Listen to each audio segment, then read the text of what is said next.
Continuing with the message, Ephesians 4:29 says, "Let no corrupt word proceed out of your mouth, but what is good for necessary edification, that it may impart grace to the hearers." Bite your tongue. Choose your words carefully, thinking before you speak. If your statement will be accusatory, try to think of a different way of phrasing it. Proverbs 12:18 states, "There is one who speaks like the piercing of a sword, but the tongue of the wise promotes health." Do not interrupt. Let the other person speak. Actually listen when the other person is speaking. Don't concentrate on what's the next thing you have to say. Just pay attention, not judging or thinking how to rebut what that person is saying. Listen and hear their perspective. Try to have empathy. Have empathy for others, placing yourself in their position. Angry outbursts only inflict pain and lead to nothing. Stick to the point. Do not bring up things that are not relevant. Don't be prideful, stubborn, or easily offended. Pride gets in the way of many, many disagreements. Proverbs 16:18 says, "Pride goes before destruction, and a haughty spirit before a fall." Be open and ask forgiveness. Taking responsibility is a very important thing.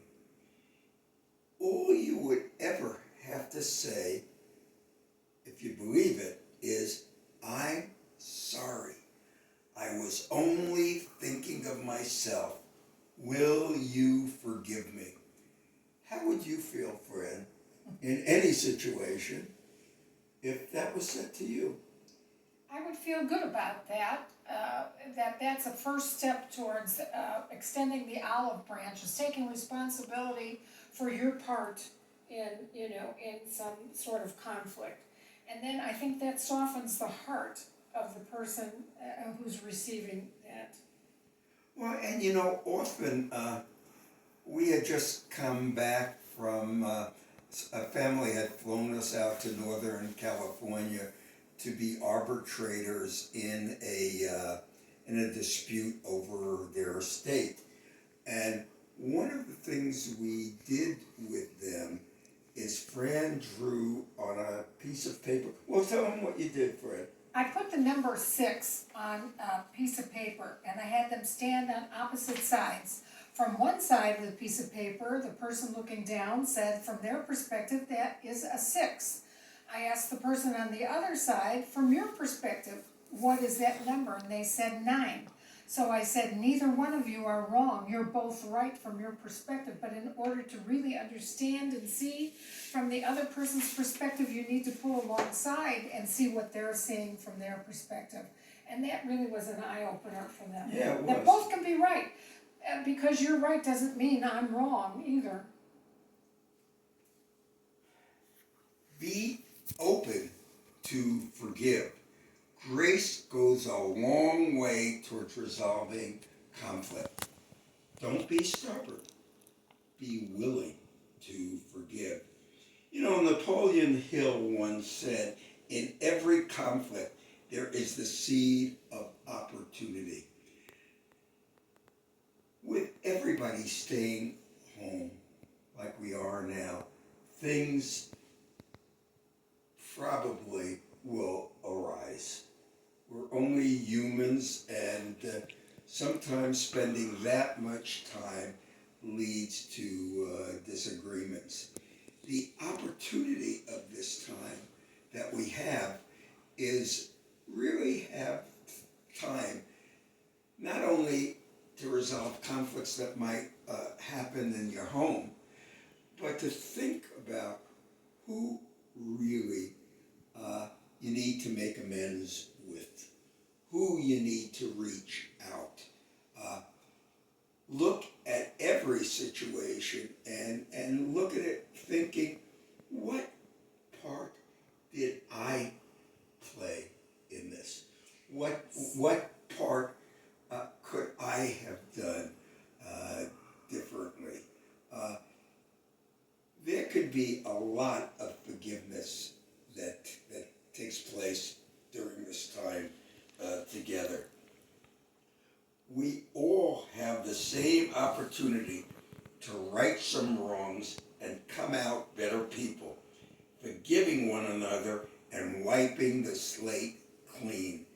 This time of forced stay at home may give us the time to think about what slates we want to wipe clean.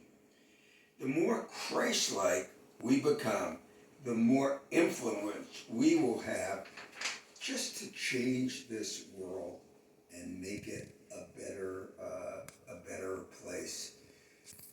So I'm grateful for this time that we have, this staying home. This, for many, it's getting off of a very, very busy schedule. It's time to get off of that fast track and just take advantage of this time. I think it's a wonderful time to reconnect with family. In these times where everybody is busy earning a living, busy having the kids in all kinds of programs, after school activities, it's so apparent that more and more people aren't even eating together. In my day, when dinner time arose, we sat around the table, we shared what was happening during the day. It was a time to connect. This is a perfect time to reconnect with your family and have more intimacy than you've ever had. And that's our prayer for all of you out there. In the event any opportunity comes up that you're unable to handle or conflict, we want to avail ourselves. That's what Barry and I do. We do family counseling. And we're going to give you our phone number so that you can call 760-343-8956. Feel free to call us and we will be available. And I think that's all for today, Barry, except every time we're going to give you some tip. My friend from Utah said if you don't have room to keep eggs in your refrigerator, you can freeze the amount that you have and then you can let it defrost. It's easier to keep and they make wonderful scrambled eggs. So you scramble them first, put them in a freezer bag and put it in your freezer to keep. We'll see you next Shabbat, but first the Aaronic benediction.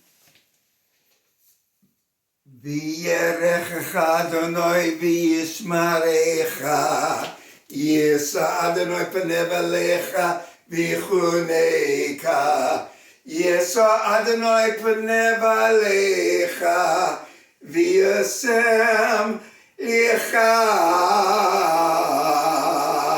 Shalom. The Lord bless you and keep you. Let the Lord's face shine down upon you and be gracious unto you. Let the Lord lift up his countenance upon you and grant you peace. In the name of the Prince of Peace, our Sar Shalom, Yeshua HaMashiach. Be blessed. God bless you. See you next Shabbat. Shalom.